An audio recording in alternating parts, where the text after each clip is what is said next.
दिन नवरात्र मैया रहली उपास मैया शेरा वाली।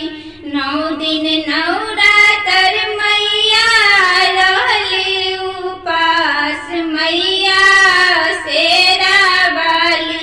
कब खोलबू हमरा पर नजरिया सुना हो मैया शेरा वाली। कब खोलबू हमरा पर नजरिया सुना हो मैया शेरा वाली।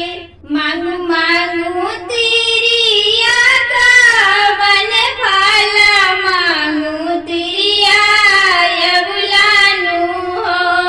मांगू मांगू तिरिया का वन फल मांगू तिरिया यबुलानु हो।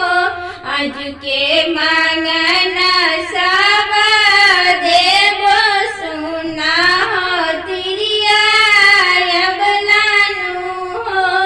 आज के मांगना